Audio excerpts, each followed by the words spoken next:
Hi అండి. KFC చేయాలంటే చికెనే ఉండాలా ఏంటి? చికెన్ లేకపోయినా సరే ఇంట్లో ఉండే ఆలూతోటే ఈజీగా క్రిస్పీ అయిన కేఎఫ్‌సీని ప్రిపేర్ చేసుకోవచ్చు.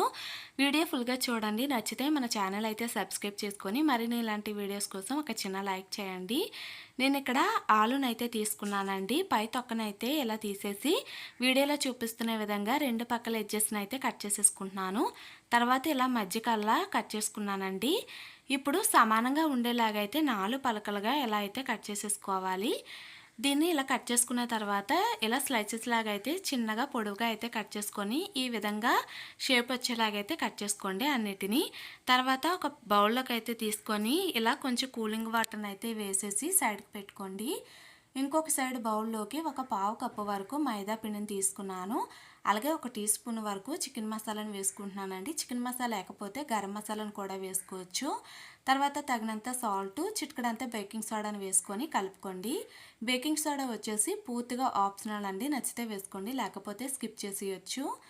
ఇలా వేసుకొని మంచిగా కొంచెం కొంచెంగా వాటర్ అయితే వేసుకుంటూ బాగా ఉండలు లేకుండా కలిపేసుకోండి. సో ఇలా ఉండలు లేకుండా కలుపుకొని కన్సిస్టెన్సీ వచ్చేలాగైతే పిండిని ప్రిపేర్ చేసి సైడ్కి అయితే పెట్టేసుకోండి. తర్వాత ఒక ప్లేట్లోకి ఇంకొక అరకప్పు వరకు మైదాని అయితే తీసుకోవాలి. దీంట్లోనే ఒక టీ స్పూన్ వరకు కారము, అలాగే తగినంత సాల్ట్ని కూడా వేసి అన్నీ కలిసేలాగైతే బాగా ఇలా కలిపేసి దీన్ని కూడా సైడ్కి పెట్టుకోండి.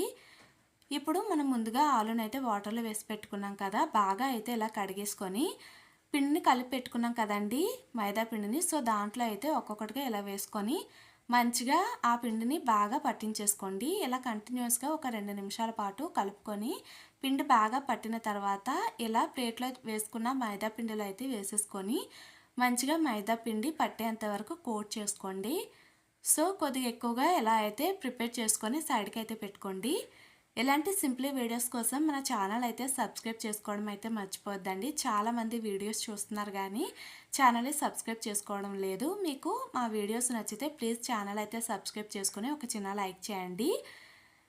ఇలా అన్నిటిని ప్రిపేర్ చేసుకున్న తర్వాత వేడిగా ఉన్న ఆయిల్లోని విడివిడిగా ఒక్కొక్కటిగా మంచిగా వేసేసుకొని ఇలా కంటిన్యూస్గా కలుపుకుంటూ medium to high flame oil అయితే అడ్జస్ట్ చేసుకుంటూ మంచి కలర్ వచ్చేంత వరకు వేగించి సైడ్కి అయితే తీసుకోండి.